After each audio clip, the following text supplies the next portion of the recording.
телефон номериңиздерди алмаштырууну үйрөтөм. Биз катталгандагы телефон номерибиз иштебей калган болсо, ал номерге кайтадан күлүш жөнөткөндө жөнөтө албайбыз же смс келбейт да. Анын үчүн биз бул жерде настройка алабыз. Мына жерде фамилия турган жерди басканда бизге ушундай баракча ачылып калат да, ылдый карап түшкөнүбүздө эле мына контакты деп турат. Ошол жерде телефон номер подтвержден деп турат. Ошого киребиз.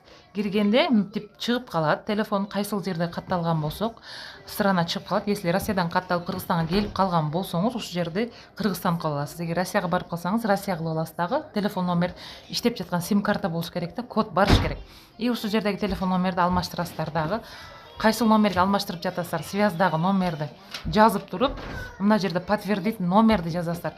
Подтверждение кылганда ошол номерге смс барат, келген смсти жазып коесуздар дагы и подтверждать кыласыз. Подтвержден болуп калат, ошо менен иштете берет.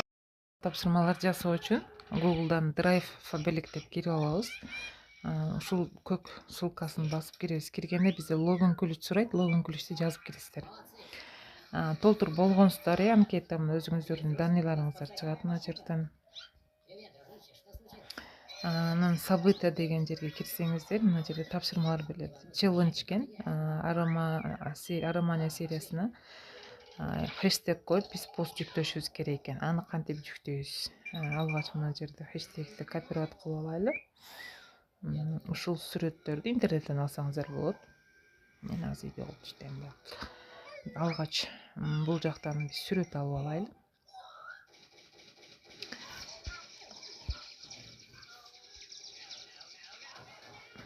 Сүрөт алабыз бул жактан.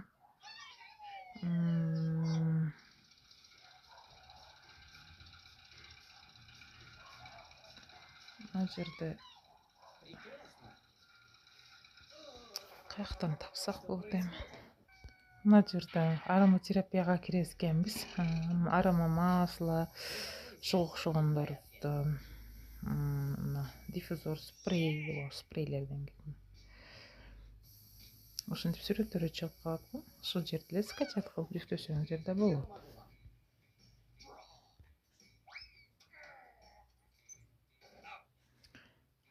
Муну биз мына ВКонтакт дегенге киребиз. Мына жерде главный өтүп алайын. Ушул жерге киргенде бизде мына опубликовать деп турат, ошого киребиз. Азыр биз пост жүктөйбүз. Фото деп кирсеңиздер да болот. Готово. Жанагы алып алган хэштегти жазып коебуз. Ага чейин бир эме кылып койсоңуздар